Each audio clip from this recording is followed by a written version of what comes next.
कितने बजरंग बली के मानते हैं जरा तो हाथ उठाओ। तो ये कुर्सी का मोह छोड़ दो, ये कुर्सी मात्र साथ है। जो बजरंग बली से प्यार करता है जरा हाथ ऊपर करो और जरा अपने जगह से खड़े हो जाओ। अरे बजा चमकना ना उछल चल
डॉक्टर मोहन यादव जी पधार चुके हैं।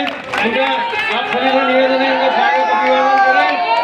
इस प्रदेश के लोकप्रिय मुख्यमंत्री और लोकप्रिय विधायक देपालपुर के आदरणीय दादा निर्भय सिंह जी पटेल साहब की तपोभूमि कर्म भूमि में मनोज पटेल जी के नेतृत्व में मुख्यमंत्री जी आज यादव जी मुख्यमंत्री के रूप में पहली बार पधार रहे, इसलिए एक बार जोर से जय जय श्री राम के साथ उनका स्वागत। एक बार दादा निर्भय सिंह जी पटेल नमक रहे, दादा की कर्म भूमि है, तपोभूमि है, दादा निर्भय सिंह जी पटेल की कर्म भूमि में पधारे। आदरणीय मुख्यमंत्री जी का आप अच्छा स्वागत करें। आदरणीय मुख्यमंत्री जी पहले भी बहुत सी बार बेटमा नगर से उनका लगाव रहा है देपालपुर विधानसभा से। आप को बुका भी दे स्वागत करने के लिए जाओगे। और गुमान सिंह जी से निवेदन करूंगा दिग्गज भैया मनोज भैया का भी साफा पहनाकर सम्मान करें। साथ ही वीरेंद्र जी आंजना हमारे वो भी स्वागत करो। नगर परिषद अध्यक्ष शशि जी, मनीषा जायसवाल जी, भाभी से निवेदन स्वागत। और आप मंच की ओर से भी, सभी की ओर से, जयपालपुर विधानसभा की ओर से, सभी कार्यकर्ताओं की ओर से मनोज भैया आदरणीय मुख्यमंत्री जी का स्वागत कर दिया। आप सभी लोगों की ओर से समय अभाव के कारण मैं क्षमा चाहता हूँ आपसे। और मैं मनोज पटेल जी से निवेदन करूंगा आप आकर सभी को संबोधित करें। बोलो भारत माता की। तो पीछे वाला क्या करने, सबके बोलना, बोलो भारत माता की। वंदे वंदे, जय जय सिया राम, जय जय सिया राम। मंच पर उपस्थित हमारा लोकप्रिय जननेता, प्रदेश का मुखिया, प्रदेश का मुख्यमंत्री आदरणीय मोहन यादव जी। मोहन यादव जी ऐसा मुख्यमंत्री है, ज्यादा बनी जाए राष्ट्रवाद का नाम पर हमारे वोट ज्यादा। इसी बात तो कांग्रेस के साफ साफ बोलो कि यार तुम बूथ पे भी काय वास्ते जाओ, वहाँ जईने करोगा कहीं उन्हीं मशीनों को हथेड़ो जाई नहीं, पंजो जाई नहीं, तो वहाँ जईने करोगा कहीं। और अबे अब समझी जाओ कि तुम्हारी वहाँ कांग्रेस ऐसी हुई गई है कि मशीन से भी गायब हुई गई है। तो अब राष्ट्र का साथ में, राष्ट्रवाद वाली राष्ट्रवादी पार्टी का साथ में इन्हें, भारतीय जनता पार्टी का साथ में इन्हें, और भारतीय जनता के वोट दिलाना है और ज्यादा से ज्यादा वोट दिलाना है। और बाकी 80% वोटिंग और 80% भाजपा को याद है नहीं सबके, तो वो कराना है हमने। एक बार जोरदार ताली बजे ने माननीय मुख्यमंत्री जी तो आमंत्रित करा, अपन दो हाथ खड़ा करीने भी जाने आए। जब तक जोरदार ताली बजाकर अपन माननीय मुख्यमंत्री मोहन यादव जी को स्वागत करेंगे। स्वागत है भाई, स्वागत है, स्वागत है भाई, स्वागत है।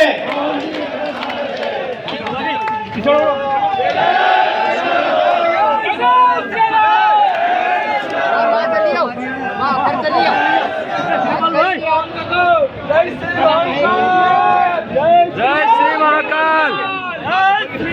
अंदर क्यों बोले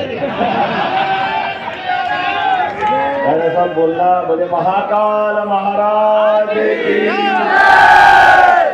प्रभु रामचंद्र जी महाराज की, गोपाल कृष्ण भगवान की। आज की सभा में इंदौर जिला और बेटमा देपालपुर तहसील विधानसभा और खास करके हमारे बीच हमारे सुयोग्य ऊर्जावान विधायक मनोज पटेल जी के लिए जोरदार अभिनंदन करो। मनोज पटेल जी के और मनोज पटेल जी के लिए एक और बात आनंद के साथ सोने में सुहागा ये कि पहली बार तो हमारे मनोज जी जोरदार विधायक है ही सही, ऊपर से मालवी भाषा में बात करें तो मजा अलग आ जाए, जो सोने में सुहागा हो जाए। अभी मैं मालवी भाषा में पकूंगा कुछ न कुछ खास बात, लेकिन अभी अपने चिट्टू वर्मा जी के लिए जोरदार ताली बजा दो। और समय की कमी है, पूरे मंच का जोरदार अभिनंदन कर दो, सारे मंच के बेटे सभी अतिथियों। मैं आज चुनाव की मेला में आपके पास आया हूं और ये चुनाव किनके बीच में है। आपने थोड़े दिन पहले माननीय मोदी जी के कहने पर हमारे बीच में से भारतीय जनता पार्टी का विजय रथ जो लगातार जारी है, ऐसी प्रचंड बहुमत के साथ सरकार बने के 163 विधायक जीत के आए। मैं आपको धन्यवाद देने भी आया, आपका आभार मानने भी आया। और यशस्वी हमारे पूर्व मुख्यमंत्री शिवराज सिंह जी चौहान के लिए भी जोरदार ताली बजाओ। हमारी जितनी योजना है, ये माताएं बहनें बैठी है, इनसे लगा करके पीछे तक के कोई भी व्यक्ति किसी भी योजना की, अब कांग्रेसियों के लिए रोज माला जपते हैं, अब पैसे खत्म हो जाएंगे, अब पैसे खत्म हो जाएंगे, अब बंद कर देंगे, अब बंद कर देंगे। अरे पैसे बंद नहीं करेंगे, तुम्हारी पार्टी में ताला लगा देंगे, तुम्हारी पार्टी में ठिकाना नहीं पड़ेगा। कांग्रेस पार्टी में ताला लगे, क्योंकि तुमने तो कभी दिए नहीं और तुमको देते अच्छे लगे नहीं, तो जिस दिन से घोषणा करी उस दिन से रोज यही घोषणा करते हैं, बस अब आखिरी बार, अब आखिरी बार, अब आखिरी बार। वो आखिरी बार इनका खत्म नहीं होएगा। कांग्रेस धीरे धीरे सब खत्म होती जा रही है एक एक करके, या तो अपने आप घर बैठ जाए या बाकी हमारे साथ जुड़ जाए। अब हम तो इसी आनंद में डूबे हुए हैं। अब ये कहते हैं कि साहब आप इतने सारे कांग्रेसियों को क्यों ले रहे हो? मैंने कहा बात ही समझ में नहीं आई तुम्हारी, सीधे हमसे तो बोलो। बोले क्यों? मैंने बात ये कि तुम अपने एक ऐसे रेल के डब्बे में यात्रा करा रहे हो जिसके आगे भी इंजन नहीं है पीछे भी इंजन नहीं है। यात्रा करो तो कोई मूर्ख है कि वहां बैठेगा। जिस रेल के डब्बे में आगे भी इंजन नहीं और पीछे भी इंजन नहीं, गार्ड वार्ड का झंडी दिखाने वाला, झंडी दिखाए किसके? इंजन हो तो झंडी दिखाए ना, आगे झंडी ना पीछे कुछ भी नहीं। तो कांग्रेस ऐसे चौराहे पे आके खड़ी है। अब ये लगातार कांग्रेस ने एक माहौल बनाया, अरे आपने इंदौर में गलत कर दिया, इंदौर में गलत कर दिया। हमने क्या गलत कर दिया भाई? अरे भाई इंदौर के अंदर अगर आपके पार्टी के प्रदेश के अध्यक्ष रहते हैं और 1984 के बाद से आज तक, मैं सही कह रहा हूँ ना साहब? कितने सालों का 84 से 40 साल हो गए। कितने साल हो गए? 40 साल से तुम्हारा हाथ का पंजा हिले ही नहीं, तो हम क्या करें उसके लिए? अब तुम्हारे अपने उसमें दिखाओगे यार ये भगवान की दया से ये अहिल्या माता की क्षेत्र वाले लोग हैं, हम महाकाल वाले क्षेत्र के लोग हैं। हमारे यहाँ तो कटे पीठे अंगों का वैसे ही तिरस्कार होता, उनको कोई हाथ में लेता ही नहीं। हम तो अपने देवी देवताओं में भी खंडित मूर्ति को पहले नदी में थमा के आते हैं। अब किसी को खराब लगे तो लगे, अब हम तो है ही सनातनी, हम क्या करें इसका? अब तुम्हारे में तनातनी है तो तुम रोते फिरो, हमारे पास क्या है? जो है वो सीधा सीधा। और ये चुनाव तो और आनंद का। जब हम चुनाव की तरफ बात करें इसके पहले थोड़ी देर अपने प्रदेश सरकार की बात भी करें, फिर अपन दिल्ली की बात करें। हमारी सरकार बनी और सरकार बनने में जैसे सरकार बनी तो हमारी सरकार ने कुछ निर्णय किए। अब निर्णय हमने कुछ कैसे किए? पहले दिन से उछल के गिर पड़े जा रहे। अरे नींद खराब होती कि होती? फालतू माइक चलते थे तो बंद करना चाहिए नहीं करना चाहिए? जिसको जो भगवान को याद करे, अपने मालिक को याद करे, चुपचाप करे। फालतू में ये जबरदस्ती सबको क्यों याद करें? जब आपको परमिशन की तारीफ हो तब तक तो करो। अब रोज दिन में 5-5 बार करते तो ये तो कोई बात जैसी नहीं लगती है किसी को। तो हमने कहा भाई ये नहीं चलेगा, कोई भी धर्म का हो। हमारे यहाँ भी तो भागवती होती है, जन्माष्टमी होती, रामनवमी होती, हम परमिशन लेकर जाते हैं। तो हमने तो सपाट एक निर्देश जारी करा, फालतू आवाज रोज नहीं बोल सकते साहब। 66,000 माइक जमा होगा सब एक झटके के अंदर। हुए के नहीं हुए 66,000 माइक? अब जिनके बंद हुए वो तो नहीं बोल रहे, कांग्रेसी उछल के गिर रहा है, गलत कर रहे हो। तुम तो करते ही रहो, तुमको गलत करना है। तुमको इसीलिए तो जनता ने सरकार में नहीं बिठाया, घर भेज दिया कि तुम्हारे लक्षण ही ऐसे, तुम आइंदे जैसे ही हो, तुम्हारे को ले जाके छोड़ेंगे था। अब दूसरे और इनसे आगे बढ़े, अब बाजार में बेचो, खरीदो, खाओ, तुम्हारी मर्जी है, जो करो। लेकिन ये फूड सेफ्टी नियम, अब खटाखट वगैरह बाजार में चाय जा कैसे बेच सकते हैं? बेचना नहीं है, हम खाने के मना नहीं कर रहे, लेकिन इस बात के लिए कि तुम हम नहीं खाते हो, हमको जबरदस्ती दिखाते हो, ये चलेगा क्या? नहीं चलेगा। जिनको खाना वो खाए, नहीं खाना उसको मत खाए। सबको क्यों दिखाए? दिखाना चाहिए कि नहीं खाना? तो उनका मार्केट बनाएंगे, जहां बेचना वहां बेचे। लेकिन ये सरकार हमारी है और हम तो वैसे ही ये पूरा अहिल्या बाई और महाकाल महाराज एक ही है, विक्रमादित्य के काल वाले। ये नहीं चलेगा, खुले में बेचने नहीं देंगे भाई, इसकी तो बंदिश रही नहीं देगी। होना चाहिए कि नहीं होना चाहिए? अब हमने ऐसे निर्णय करे, ऐसे कई निर्णय करे। हमने कहा भाई हमारे यहाँ अपने परिवार की वजह से मालवा, मतलब माल वाले लोग, हम माल वाले लोग हैं तो भैया हमारी जमीन खरीदे, बेचे, बाल बच्चे के नाम करे, बंटवारा का नाम करे, अपना नामांतरण कराए। अब अपन सब रजिस्ट्रार ऑफिस में जाके कितने कितने पैसे स्टाम्प लगवा लेते हैं, ढेर सारे स्टाम्प लगवा लेते हैं, वो पैसे भी ले ले, वो रजिस्ट्री करके आओ, वो पटवारी साहब हाथ में ही नहीं आता था मेरा। वो नहीं हम नहीं मानते, नामांतरण तो हमारे वो कलेक्टर के पिताजी बने। तो हमने कहा यार बाबू ऐसा तो नहीं चलेगा, इनको सीधा करना ये सरकार में अपने को तो आता और किसी को आता कि नहीं आता। एक झटके से कानून बनाया कि अब नामांतरण आपको पटवारी घर आके देगा, रजिस्ट्री इधर कराओ, अपने आप काम हो जाएगा। और ये पता नहीं क्या कांग्रेस वालों को क्या होता है, हम तो पटवारी राज खत्म करते नहीं, पटवारी को अध्यक्ष बना देते, पता ही नहीं चलता क्या करो क्या है। ये पटवारियों से हम इतने सब परेशान हैं और इनको पटवारी से ऐसा प्रेम है, और वो बेचारा ऐसा पटवारी बना के ना उसका न घर वाले सुने न बाहर वाले सुने, कोई सुने नहीं। वो क्या सुनाए न किसको सुनाए। वो बेचारा निकला पूरे प्रदेश की यात्रा करने और कांग्रेस को वोट दो, कांग्रेस को वोट दो। उन्होंने कहा वोट तो देंगे लेकिन तेरा प्रत्याशी इंदौर से भाग गया, तू कहाँ चला गया था। तो ऐसे लाड़े के घर के जाने की कामना पे सद्य जिमने का निमंत्रण देता फिरे दूल्हा भक्के महाराज छोड़ के ऐसे कैसे काम चलेगा।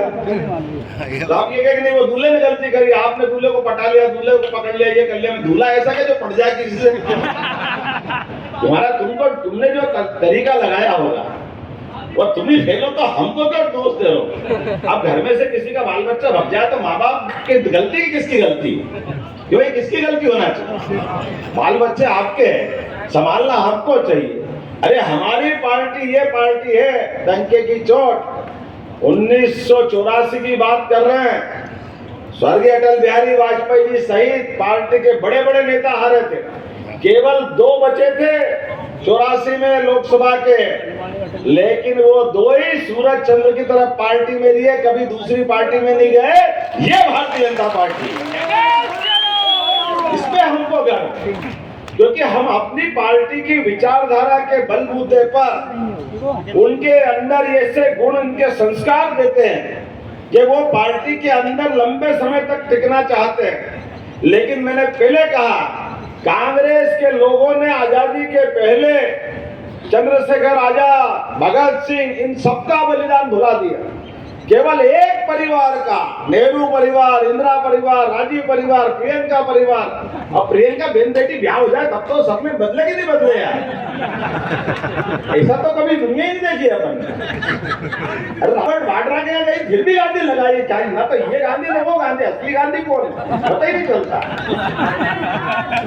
ये जो नाटक है खाली वोट के कारण, एकमात्र एक एंगल, वोट चाहिए वोट चाहिए वोट चाहिए, और इस वोट के चक्कर में किसको किसको अपमानित करते हैं।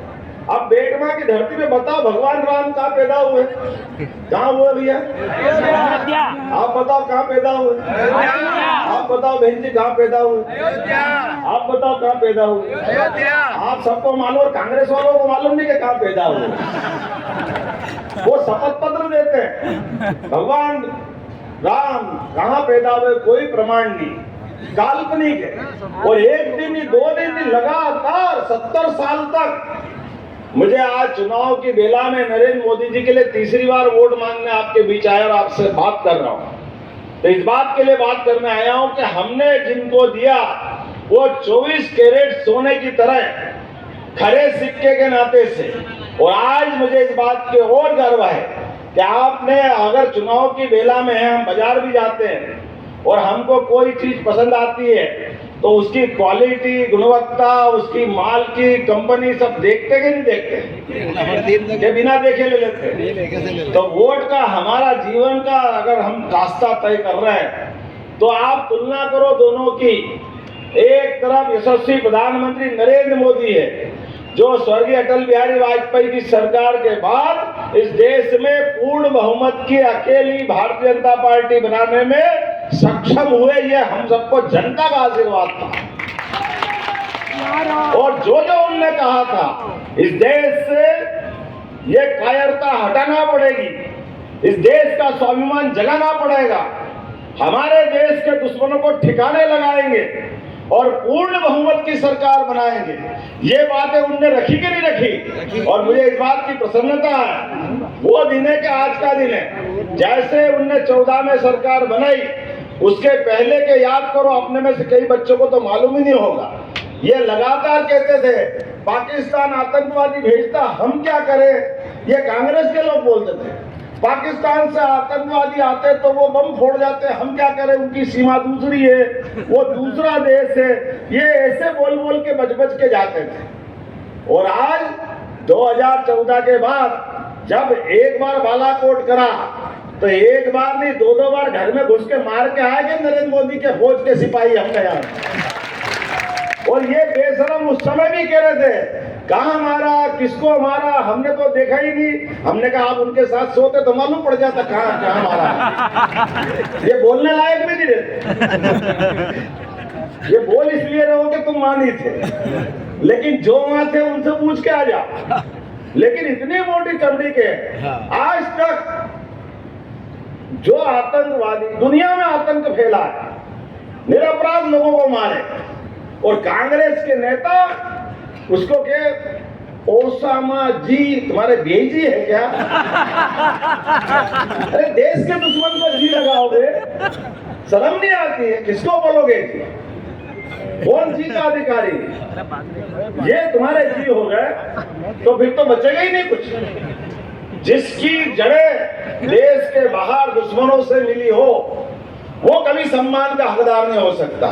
और ये वो पाकिस्तान के साथ रोज जोड़ रहे हैं। अब पाकिस्तान कह रहा है कि कांग्रेस जीतना चाहिए, इसका मतलब कांग्रेस जीतना चाहिए कि हारना चाहिए, आप डिसाइड करो। पाकिस्तान वो दुश्मन देश है जो इस देश में 40,000 निरपराध लोगों के लिए आतंकवादी भेज करके पूरे कश्मीर सहित पूरे देश में आग लगा के बैठा था। तो ये पाप किसके माथे? ये कांग्रेस के माथे। कांग्रेस को माफी मांगना चाहिए। जब धारा 370 हटाने की बात मोदी जी ने कही तो मोदी जी की हंसी उड़ाई। इन्होंने कहा देश में आग लग जाएगी, असंभव है, खून की नदियां बह जाएगी। अरे धारा 370 भी हट गई और पूरा देश बगीचे की तरह शांति के साथ रोज शांति के फूल उगा रहा। और आगे नहीं आनंद अपने सबके बीच में। तुम्हारी छाती पे जरूर सांप घूम गया बाबू साहब, क्योंकि तुमने वर्षों तक हिंदू मुसलमान लड़ाने का काम किया। तो 14 में हमने आतंकवाद मिटाया, 19 में देश के अंदर 6 महीने से कम समय में बहुमत के आधार पर आज कहते बेशरम लोकतंत्र खत्म कर देंगे, अरे संविधान खत्म कर देंगे, संविधान खत्म कर देंगे। अरे ये 400 की संख्या हमको मिलती है तो आपको ध्यान होगा 2014 से आज तक एक इनकी सरकार बनी तो ये कर देंगे। अरे सरकार बनी तो गई कहाँ है? तो बनी बनाई है, कांग्रेस की सरकार है क्या दिल्ली में? अब इनको ये बताओ कि ये कौन सी दुनिया में रहना है? जरा चिट्ठी खोल के बताओ ये सरकार किसकी है दिल्ली में? है क्या नहीं है? किसकी सरकार दिल्ली में? मोदी जी। बताओ किसकी सरकार है? आप बताओ किसकी सरकार है? आप सबको मालूम है। और ये इतने नजर में कि आज भी कह रहे हैं किसकी सरकार, बोले सरकार बन जाएगी तो ये कर देंगे। अरे वो तो पहले सरकार में बैठे, तुमको नहीं दिख रहा तो क्या करें? तुम्हारे लिए सरकार काल बन के आई है, तुम्हारे लिए सरकार एक सपना बन के आई है, क्योंकि तुमने सरकार का दुरुपयोग किया। आज भी वो प्रश्न का उत्तर कांग्रेस के लोग नहीं देते हैं। जब राजीव गांधी ने कहा था मैं 1 रुपया भेजता हूं, वो 15 पैसे पहुंचते हैं। तो भैया प्रधानमंत्री तो आप, सरकार भी आपकी थी, आप ही कांग्रेस के नेता थे, तो 85 पैसे कहाँ गए? हम तो पूरे देश ढूंढता आज तक मिले ही नहीं, वो कहाँ गए? वो सब तुम्हारे तो घर में गए, और जाएगा तुम्हारे लोग खा गए। हम तो नरेंद्र मोदी की सरकार वाले हैं, भारतीय जनता पार्टी वाले। किसान को 6,000 पहुंचाते तो पहुंचते कि नहीं पहुंचते अपने खाते में? 1 रुपया भी कम होता? ताली बजा के बताओ अगर मैं सही कह रहा हूं। ये हमारी सरकार। हमने कहा कि मकान के पैसे मिलना चाहिए तो मिल रहे कि नहीं मिल रहे? सब्सिडी के पैसे मिलना चाहिए तो मिल रहे कि नहीं मिल रहे? लाडली बहना के पैसे मिलना चाहिए तो मिल रहे कि नहीं मिल रहे? ये हमारी सरकार है, तुम्हारे जैसे बेईमानों की सरकार नहीं है। ये तुम्हारे कर्म थे। और आप तो ये दौर और अच्छा है, पता नहीं क्या होता है। जब अपन जय श्री राम बोलते हैं इनको लगता कि इनकी कुर्सी हिलने लगी है। जब हम भगवान की जय जयकार करो इनको पता नहीं क्यों का सांप काट खाता है। इनको दौरे आते हैं, भेरू जी जैसे दौरे आते हैं, पूरे हिलने लग जाते हैं। पकड़ पकड़ के बिठाओ तो उछल उछल के गिरते हैं। नारियल नारियल तो बदारना ही पड़ेगा, लेकिन नारियल अब एक उंगली से बदलेगा चुनाव वाले दिन। इधर आपने कमल के फूल पे नारियल बदारा, इनकी 12 बजी तो वो आनंद का माहौल है। आप सब याद करो, जब अयोध्या में भगवान राम मुस्कुरा रहे हैं, बाबा महाकाल का महालोक का आनंद आ गया है, तो सबके घर गाय भैंस है कि नहीं? अपने घर दूध वाले कौन कर हाथ खड़े करो। तो जितने भी गाय वाले हैं सब गोपाल, जो गाय पाले वो है कि नहीं है? ये तो और बढ़िया बात है। तो आप तो सब कसम खा लो, जितने भी दूध वाले हैं, अभी तक हमने खेती की फसल पे बोनस दिया था, आने वाले समय में दूध उत्पादन पे भी बोनस चालू करेगी हमारी सरकार। राम जी की चिड़िया, राम जी का खेत, चुगो मेरी चिड़िया भर भर पेट। रोने वाले रोते रहेंगे और पामने चिंते रहेंगे। ये हमारी सरकार, सबके भले में हमारा भला। हम तो राम को मानने वाले हैं। तो जब अयोध्या का आनंद आ गया,